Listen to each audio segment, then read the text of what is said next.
Singaporeans. It does not take an expert to tell anyone that heavy job losses are expected in the months ahead. The effects of the COVID-19 pandemic will take a toll on businesses, organizations, and especially ordinary people like you and me. Economists expect retrenchment figures of up to 65,000 in 2020. From retrenchment trends in recent years, a majority will likely be PMATs. The newly graduated and young PMATs have to consider different career paths that they have envisioned. They face the reality of study loan repayments, sharing the responsibility of caring for other family members, and the pressure of starting families too. PMATs aged 35 and above see themselves facing competition from younger cohorts. They face challenges from potentially mid-career switches, having a stable income to sustain growing expenses, as well as paying the housing loans.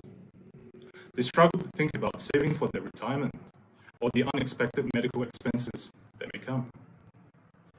Many Singaporeans are unable to find suitable jobs due to the gaps between our training and the ever-changing job market turn to the gig economy. Others take on short-term jobs with uncertain prospects.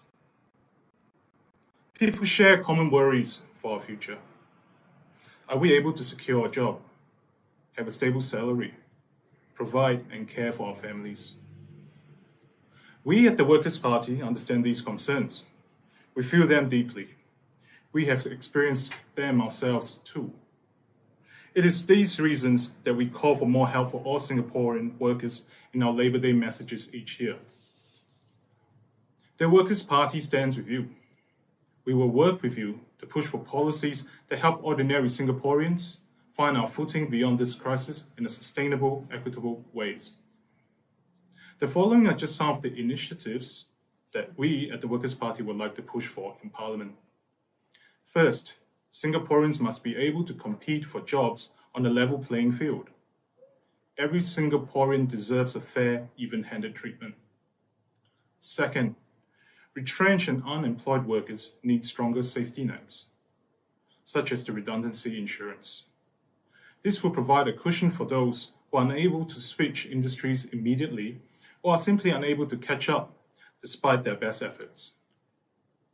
Third, underemployment should have its definition expanded beyond counting only part-timers who wish to work more hours or full-time. It should factor in mismatches in skills, experience, income, and qualifications. Those of us in this position need to have the same fair treatment and support. All Singaporeans deserve opportunities to be able to improve our situations. We at the Workers' Party believe in a Singapore built together by our fellow men, not because of elites who claim to know best, but because we work together and we watch out for one another. We want a brighter tomorrow, and we will work with you to attain it. Let us work together for a better Singapore. Make your vote count. Vote the Workers' Party. 大家好，无论是在社交媒体或是街坊邻里，难免会听到国人的担忧，那就是国人在求职时会不会受到公平的待遇，雇主会不会偏向外籍人士。今年初，贸工部长陈俊生在国会声称，假设目前有一个新加坡人的工作是5000元，我们引入一项投资，可以创造2份职缺，一份7000元，一份1万元。但那新加坡人只能胜任7000元的工作，因为他还不具备1万元所需的技能和经验。行动党认为，允许大量外籍人士进入劳工市场，甚至赚取比本地人更高的薪资，才可以创造更好、更多的就业机会。根据官方数字，我国在前5年内就增添了将近45000名持有就业准证。行动党经常鼓吹自己提倡了世界级的教育，那这世界级的教育制度为何没能培养足够接手白领职位的本地人才呢？这份1万元的工作为何需要外国人士来做？人力部在今年3月公布，有1000间公司因为国籍偏见进行招聘，被列入公平考量框架的黑名单。这不是10间公司，而是1000间公司。这证明了一件事，在行动党的执政下，不少公司认为新加坡人没能力或不愿意工作。工人党深信，今天的新加坡劳工是可以跟世界最顶尖平起平坐。我们不需要特别待遇，只要求国家机制和企业一视同仁，让国人能享有公平的竞争平台，减少国人对外籍人士的依赖性。对此，工人党在政纲上提出了5点：一、雇主必须定时提交就业申请、详细的面试资料和拒绝国人的理由；二、外籍人士在新加坡工作必须有指定限期，不应过度长留；三、对申请就业准证和 S8 准证的外籍人士，强制要求坚定和严格的审查他们的学历；四、对新加坡人招聘率低的公司和雇主，进行更严厉的外籍员工聘用限制和禁止。最后，在奖励方面，工人党提出减低课税、提供税收回扣和减少官方收费等措施，进一步激励雇主聘请新加坡人。工人党相信，国人有资格与能力在不同行业服务，国人只恳求公平的竞争机会和对等待遇。工人党承诺会与全体新加坡人民并肩作战，守护国人的劳工权益。我们会在国会内外为新加坡人争取应当的保障。请投工人党一票，让您的一票成就未来。谢谢。 Welcome back, everyone. Let us start with the Q&A session with the panel.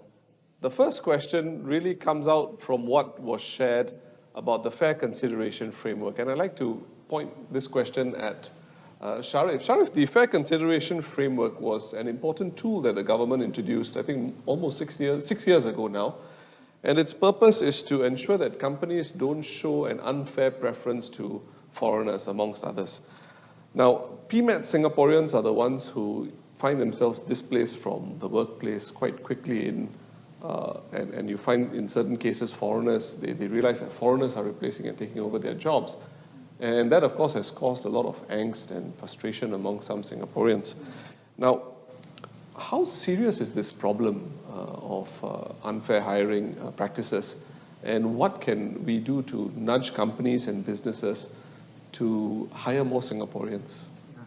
So, as the speaker pointed out just now, about 1,000 companies are on the Fair Consideration Framework watch list. Now, why are they on the watch list? It is because they have a higher share of foreign PMETs compared to their industry peers. Now, this actually, in my view, stems mainly from a business-friendly environment that is in place. Now, we need that business-friendly environment. Yes. But what I think is that it should not be at the expense of employee-friendly environment. Yeah. So if we look at FCA, the Fair Consideration Framework, which was implemented in 2014, one of the main reasons it is implemented was due to ground-up pressure. So there were feedback from our Singapore conversation, employer groups, as well as NTUC. And there were also views shared informally through social media. Yes. Yeah, and even conversations that you often hear, even coffee shops. Yeah. So what happened over that time, from 2014, was that the number of employment pass holders went up from 178,900 in 2014 to 193,700 in 2019. And this is while the share of resident tertiary educated workforce was rising over the years. And at the same time, the older PMETs who were retrenched, there are no figures on whether, when they got rehired, whether, that rehiring is in PMET positions. I need to emphasize something, which is that I'm not against foreign PMETs being hired. Okay, their presence is definitely necessary, so long as there are skills gap or there are shortage. Their presence is definitely welcome and it is necessary. All I'm saying is that it should not be at the expense of local PMETs. So in order to help local PMETs, I think there should be a lot more vigilance when it comes to ensuring that forced declaration are dealt with, and that employers should submit a more detailed description about their recruitment practices. I think these are the things that should be in place in order to ensure that local PMETs are not at a disadvantage. Yes, I think one of the proposals also we have in our manifesto is to encourage the government to incentivize companies and businesses to hire Singaporeans. I think on that, let's also pick up a point which was raised by Ron, and Sharif alluded to it earlier, Leon. It was about underemployment. That transition when PMETs move into other jobs if they've been retrenched. Really, are they moving back into PMET jobs? Or do they have to move into other, for example, the gig economy? So on that note, perhaps it's helpful for us to ask this question, because some people may be wondering what is underemployment. I mean, Ms. Sylvia Lim, our party chair, spoke about it at a recent budget committee of supply session. Why do you think we should start tracking underemployment more closely? And perhaps, Leon, you could just explain to the audience, what is underemployment? Because it's an important issue, I think, that we have to get a better grasp on. Well, Pritam, I think underemployment is really the big jobs challenge of the 21st century. The pace of industry disruption, Industry 4.0, is making many job categories obsolete, and that change is accelerating. So the International Labour Organization has done a great deal of work, has published papers and studies looking at this issue of underemployment. And they have concluded that there are essentially three types of underemployment. There is time-based, skills-based, and income-based underemployment. Right now, the Singapore government only measures time-based underemployment, which is people who are working part-time and they want to work more part-time hours, but skills and income-based underemployment is not really tracked. And it's a huge issue. Pritam, I think you hit the nail on the head. In our outreach, our walkabouts, our house visits, we meet many Singaporeans, often PMETs in their 40s and 50s, who've really been affected by Industry 4.0 or changes in the job market, and they have to accept much lower pay, or sometimes they struggle to find a job when they've been retrenched or because of disruptions in their industry. I met one gentleman in his 50s, a Singaporean who used to be a manager in the construction industry. And he was willing to take a pay cut, but he was unable to find a job in that role in the construction industry because all of those positions are being filled by foreign work pass holders. So at the time I spoke to him, he was driving a private hire car. And we also found, the Workers' Party in Parliament, we found that our ITE and Polytechnic graduates, over 40% of them are taking up gig economy jobs rather than permanent jobs. And many of these jobs involve things like delivery, like private hire cars, and so on. And some of these jobs will be at risk from innovations like autonomous vehicles and drones. There are cities in the world where food delivery is being done by drones right now, for example. So, these are important challenges that we need to tackle. And before we can come up with solutions for the problems of the future, we have to understand the problem. So we need to measure all forms of underemployment, including income-based and skills-based. That's why that's a recommendation in the Workers' Party manifesto.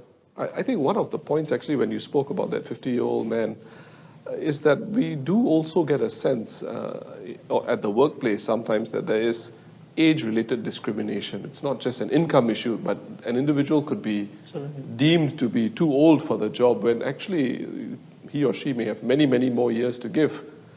So this perhaps is a good seg into a question maybe I can pose to Raisa. Raisa, we know discrimination at the workplace can take on many forms. Minorities feel it sometimes, but I think age-related discrimination is something that we need to pay a lot more attention to. Now, the WP has proposed an anti-discrimination legislation, for example. And the challenge here, of course, is how do we bring companies, businesses on board? Because we don't want them to see it as a compliance cost, something that adds to the burden of running a business, but there must be some value add for the company. How do we persuade companies to come on board? Yeah, well, actually, before we talk about that, I'd like to touch on the theory of decent work. So ensuring that workers are protected and have fair working conditions, they have agency at the workplace, and that they have a say in which direction the company is going. But yes, we do see ageism in workplaces. And it's actually to the detriment of the employers, because these are the most experienced workforce we have. That's true.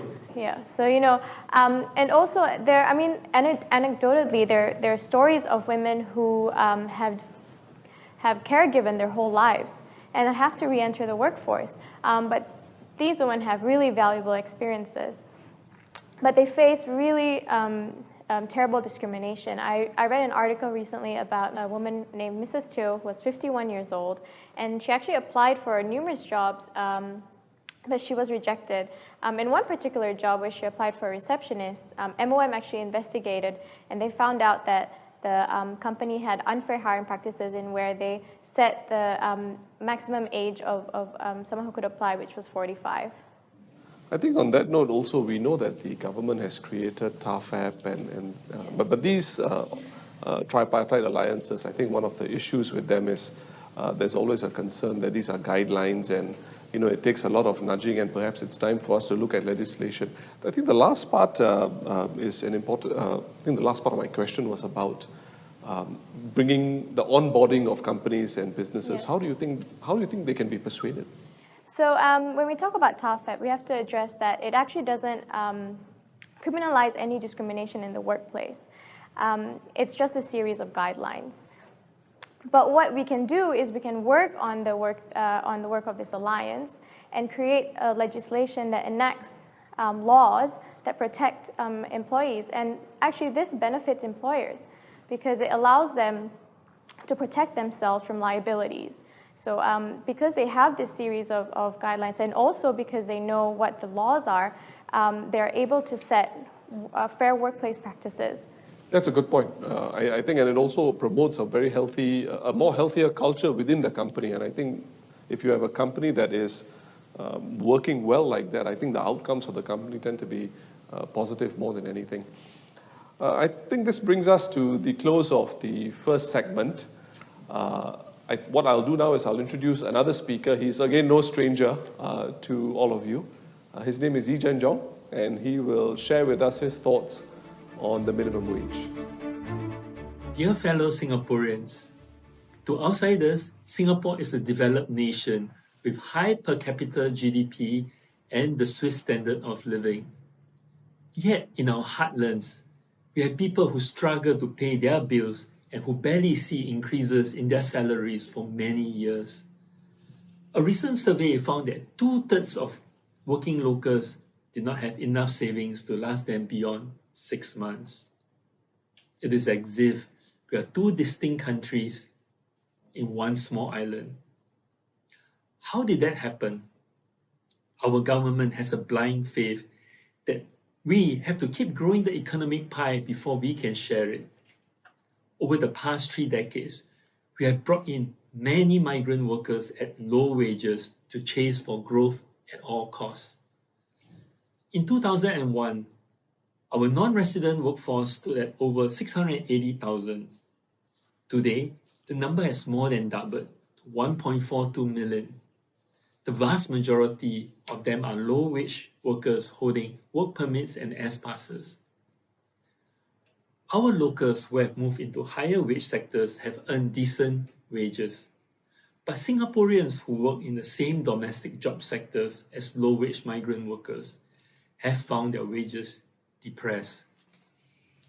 Today, there are over 100,000 Singaporeans who earn a take-home full-time pay of less than $1,300 per month. This is below the $1,300 per month that an average four-person household in Singapore would need to spend each month on basic necessities such as food, clothing, and shelter. There is a large number of Singaporeans' families, invisible to many, who have difficulties making ends meet, even though their breadwinners are working hard to provide for them. I see that every day in the past 3 months as we give cooked food to several low-income communities in the Marine Parade GRC. The Workers' Party believes in growing the economic pie sustainably and in sharing the pie equitably for Singaporeans. This is more important than ever in this time of crisis. We need to urgently commit to tackle inequality. We must state our commitment by giving low-wage workers a dignified salary. We call for all working Singaporeans to receive a minimum take-home pay of $1,300 per month for full-time work, with wages for part-time work prorated. Beyond work, there must be a national strategy to combat poverty. The Workers' Party had actively called for the government to publish an annual State of Social Protection report to measure our progress in fighting poverty and in social mobility. We want to empower vulnerable groups to move up the social protection steps to become more self-reliant. This measure should form part of the key performance indicators of how the government is doing to help those trapped in low wages and in poverty.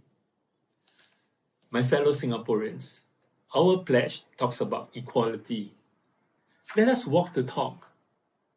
You can let those in power know that you want a better Singapore for us and for our children. Make your vote count. Vote the Workers' Party. Thank you, JJ. The minimum wage, as everyone knows, has been on the Workers' Party manifesto for a very long time. And Dennis, this is a good opportunity for me to bring you into the picture. Now, we know that the number of workers on a salary of less than 1,300 in Singapore is, as a percentage, not very large, but as an absolute number, I mean, we're looking at perhaps in excess of 100,000 workers, and that's a huge number.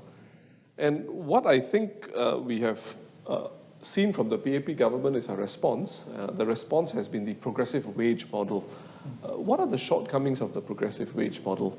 And by calling for a minimum wage, is it possible for us to address this criticism out there, which is if you give the minimum wage, then you are encouraging a sort of a crutch mentality? It's an argument I don't particularly enjoy listening to, but I think we should address it squarely. The minimum wage provides for a universal living wage. The progressive wage does not actually provide for that. It has different floor levels for different jobs, and many workers are actually not paid a living wage. Moreover, the progressive wage only applies to limited industries. Yes. And in the case of Singapore, low salaries for certain jobs and industries have nothing to do with productivity, and it has to do with competition with foreign workers competing for the same jobs. So it will be a race to the bottom if we continue this way uncontrolled. The cost of living of Singaporean workers is another concern. Because the cost of living of Singaporean workers and their financial burden that they bear are different from what the foreign workers may have to shoulder. For example, the housing loan installments that many Singaporean workers will have to pay every month, the foreign workers don't really have that kind of burden. The other thing to note is that the progressive wage has not raised the salaries to a level that allows all Singaporeans to live with dignity.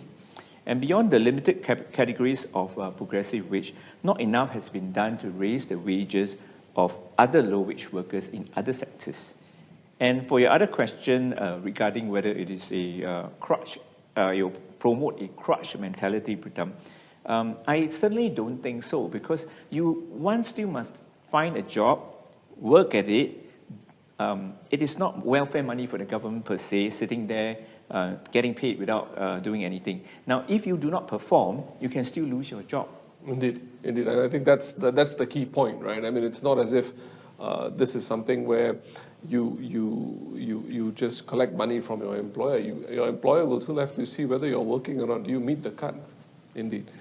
I think on this note, Sharif, we've had this conversation before about the adjournment motion that former Aljunied MP Faisal Manab raised in the previous term of government in 2014 about creating social protection steps so that the government could effectively track poverty levels. And the idea behind these social protection steps is to really develop a national strategy to combat poverty. And to do that, the proposal was to establish social protection steps pegged at the 30%, 50%, and 80% marks of the annual median monthly household income per member, so that support can be targeted more accurately. And more importantly, certain KPIs could be established in terms of how we're moving people out of poverty. Now, you know, Sharif, you've had a very vast sort of background in different occupations as you worked your way to get your degree. And, you know, maybe you can share something with us. You know, how serious is the problem of poverty in Singapore? I mean, you've researched this topic before, specific also to the Malay Muslim community. Perhaps you can share your thoughts on poverty in general across Singapore. I would like to draw your attention to the question that Faisal Manab asked in his speech, which is whether social safety net is doing its job. Now, fast forward to 2018. 2017-2018 household expenditure survey shows that the bottom 20% of households are spending 2,570 per month. And this is actually more than the 2,235 they are earning per month. And this includes the government transfers like workfare. Yes. Right? So according to the report, the disbursement of government transfers and rebates and subsidies supplement household income. The question that I have is whether all these are sufficient. Now, the COVID-19 situation has impacted the socio-economic landscape dramatically. The low income, they got disbursements over the 4 budgets that was announced. It does help them, but my concern is about the longer run. Already there's talk about raising GST, even before we could wrap our heads around the full impact of COVID-19. I do worry about whether poorer households will be able to cope in the longer run.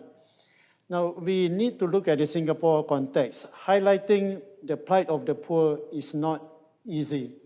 We are already inculcated with an infallible form of meritocracy. So because of this, attention tends to go towards their attitudes rather than their needs. And when we analyze the poor, we tend to think in terms of poor choices rather than poor options. So I think this is one thing that needs a fundamental rethink if we really want to address the problems of the poor and the needy. Oh, that's very helpful, Sharif. Thank you so much for sharing that with us. I think on that note, it's a good point for us to welcome the next 2 speakers, our final 2 speakers.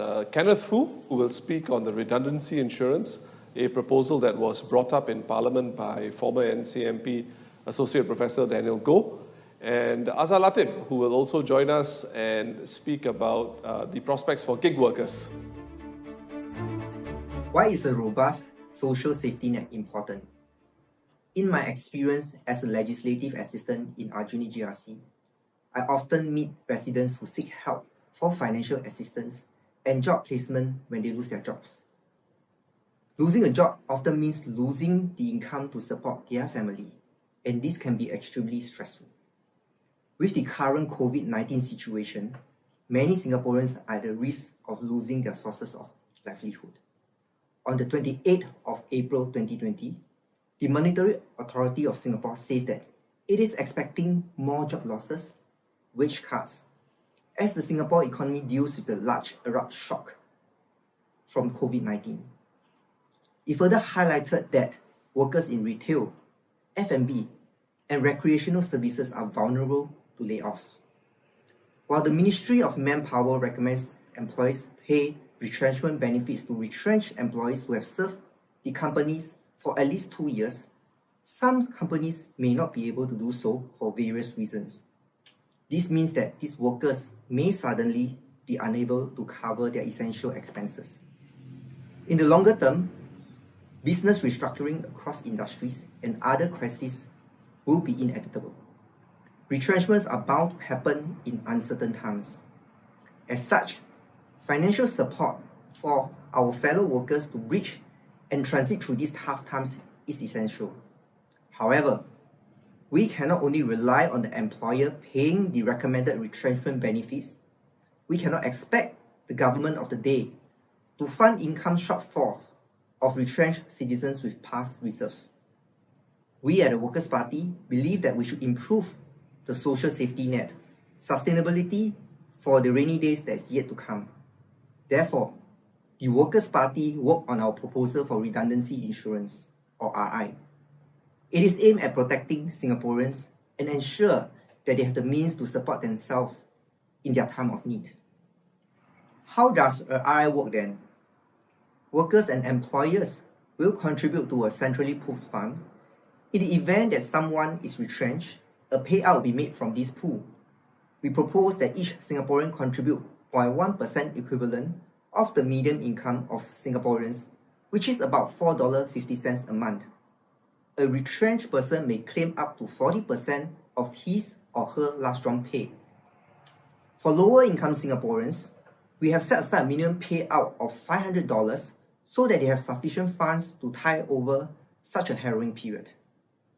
The RI proposal is a supplementary policy meant to work hand in hand with the current programs to help our fellow workers tide through tough times while getting themselves prepared for future employment.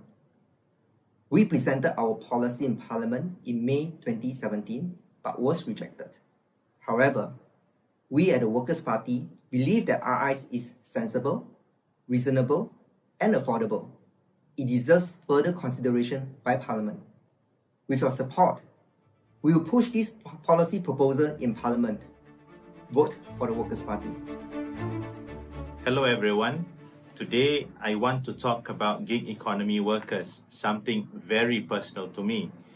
A fast-growing group of workers, they are largely hired by companies either on a temporary basis or for project-based jobs. They are not considered permanent employees with all the benefits that come with it. Most of you would have met one in your life. You might even be one yourself. I am a gig economy worker. I became a private hire driver about 3 years ago after losing my full-time job due to a road traffic accident. But gig economy workers are not just the private hire drivers or food delivery riders. They are project managers, freelance graphic designers, DJs, actors, stage and media crews, nurses, and many more. You would find people claiming the benefits of the gig economy revolves around the flexibility to decide how they work, when they work, and what they want to work on. That sounds like a good thing. However, not everything is rosy about the gig economy. Over the years, we in the Workers' Party have seen problems and issues surrounding the gig economy. The allure of being your own boss, touted by ride-hailing companies, has increasingly been shown to be a little more than a pipe dream for most private hire drivers. Private hire drivers now drive long hours just to earn a living. Many, including myself, are casualties of cutthroat competition, left to fend for themselves with little bargaining power. This was especially evident when Uber's sudden departure left thousands of Uber drivers scrambling. In 2019, many food delivery riders were blindsided when the authorities announced a sudden ban of PMDs from usage on footpaths. While safety is paramount with the errand riders, this impacted a majority of food delivery riders who made the effort to comply with the ever-changing regulations. No wonder we see all those food delivery riders at various Meet the People sessions island-wide expressing their disappointment.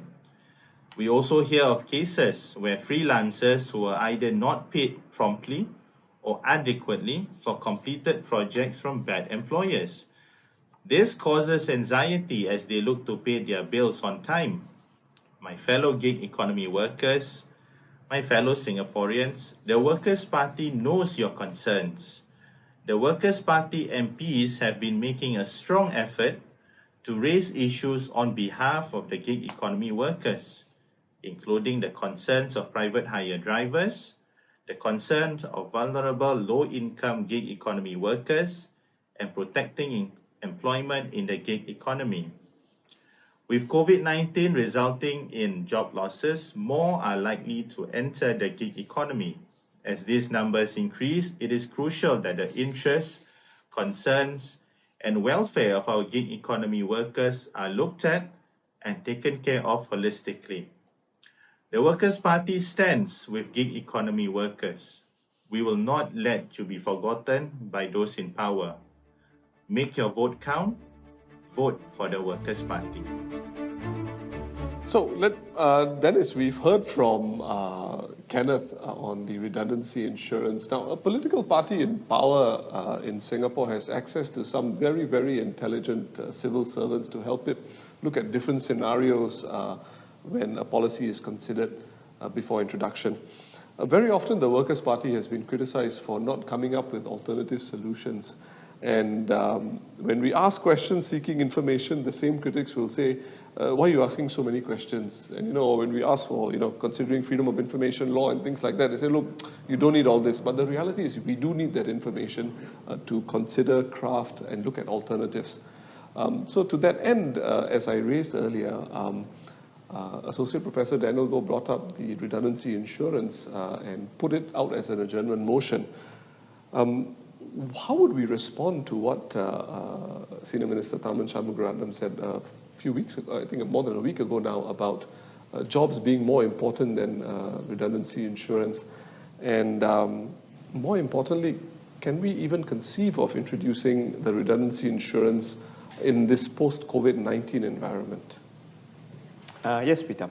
When we first raised the idea of redundancy insurance in Parliament last year, the PAP rejected it outright. But this year, with the COVID crisis, we've really seen, even in a very short period of time, how business failures and job losses can happen very quickly. And business insolvencies and job losses are set to rise in the coming months. And when businesses fail within a short time, retrenchment payments from companies to workers may not even be possible. So some have seen this recently, and more may experience this in the months or year to come. Now, the government cannot be expected to continue to give the same handout from their government coffers and reserve each time there's a retrenchment, and they won't do that. Imagine everyone has the security of, say, 6 months payment of, say, 40% of one's income up to a cap after you've been retrenched. This is redundancy insurance.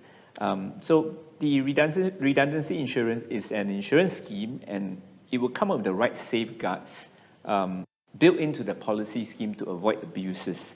So effectively, you can continue to feed your family, pay your bills for some time. And I think in the current situation, when many people, particularly those workers who have been affected or will soon be affected by redundancies, will look at redundancy insurance in a very different perspective. And do bear in mind, this redundancy insurance is not dependent on per capita or household income limits or value of property as imposed by the government for handouts that we have seen recently. So again, this is taking place in a post-COVID world, which the PAP is very unfamiliar with. I think on this note, we should pick up on what Azhar was talking about, the gig economy worker, because in times like this, when you get retrenched, you lose your job, the gig economy is a quick solution for some, but of course, not in the context of a circuit breaker, especially if you're looking at driving a vehicle. But then again, you had a substitute in the delivery of food and things of that nature. So the gig economy actually, Leon, is pretty flexible like that for workers.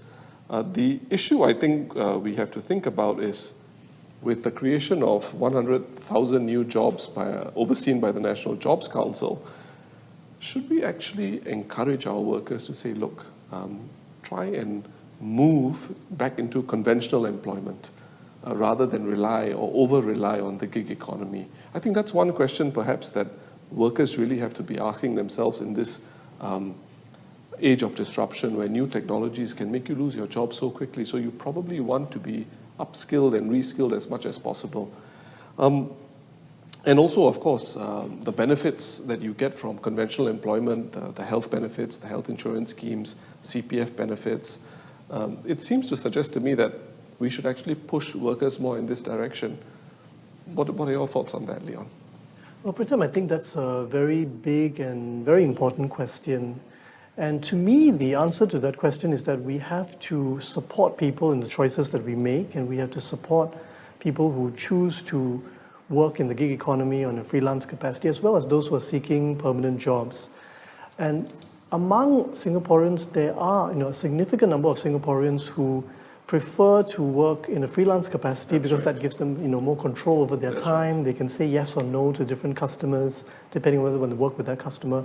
So we've got to support that, and I think we have to do certain things to ensure that they have access to reasonable means to build up retirement savings, access to reasonable means of healthcare insurance for their healthcare needs, that they have recourse when invoices are paid late or when invoices are unreasonably not paid. So Workers' Party MPs in Parliament have spoken up repeatedly actually on these issues about the interests of gig economy workers, and I think we will continue to do so. But having said that, if you look at the overall workforce, the proportion of gig workers has been growing, but it hasn't been growing radically, it hasn't been growing dramatically. And 90% of our workforce still prefer permanent employment with the career path and security that brings. And so we face a challenge to really root good jobs, good permanent jobs in Singapore. And that means getting many, many moving parts right. We have to create a climate which is innovative. We have to nudge less productive industries towards more productivity. We have to give a boost to entrepreneurship. We have to ensure that Singaporeans are creative, and we have to put all the pieces in place to make sure that the environment for permanent jobs is really healthy. And to do that, we need diverse thinking. I mean, if you look at Parliament, we have a number of people who are formerly from the civil service, from the military and police, who are MPs, and there's absolutely nothing wrong with that. And I think that they have values to add. But I think we also need perspectives from the private sector, people who are entrepreneurs, people who are business leaders, people who are not-for-profit organization founders and leaders, to bring diverse perspectives. And those perspectives have to come from people who are not afraid to disagree with the PAP's narrative, and those perspectives have to come from MPs with a full mandate of the people. So that's why I think we're in this. Well, as far as the last sentence was concerned, I couldn't put it better myself. On that note, thank you very much, everyone, for joining us on this very important show, the Workers' Show. We would like to encourage people to come forward, share your stories with us, stories of the workplace, stories of your industry, so that we can bring your voice into Parliament, because it should make a difference for the worker on the ground. On that note, I think what I will do is I will ask the panelists just to share a few words before we wrap the show up. And maybe I can start with Sharif. For a long time, we did not have this discussion on poverty, let alone the working poor. Had it not been for social researchers and academics, we will not be having this discussion on poverty and also inequality. This underscores the importance of having diverse voices. And in Parliament, we should have such diverse voices represented. The COVID crisis and the economic fallout and the challenges of the post-COVID world with possible deglobalization should force us to rethink our past assumptions and sacred cows such as minimum wage and redundancy insurance. The job market in Singapore is going to face tremendous challenges where the past is an imperfect guide to the future with COVID, black swan events, industry disruption, geopolitical tensions. So we cannot allow the models of the past to become shackles. We must have fresh ideas to face the problems of the future. Some of our ministers are civil service scholars who have never applied for a job in the open market in their lives. Absolutely nothing wrong with that. They have a lot of value to impart, but I think it's absolutely critical that we also have people from diverse backgrounds with the full mandate of the people behind them who are not afraid to disagree with the official narrative so that we can come up with fresh thinking to navigate the very, very considerable challenges that our job market will face in the years to come. Raisa. If you believe in equity in the workplace, if you believe in fair work practices, and if you believe in dignity for all Singaporeans, vote for the Workers' Party and make your vote count. Thank you very much, Raisa, and thank you everybody for joining us on this show. See you tomorrow.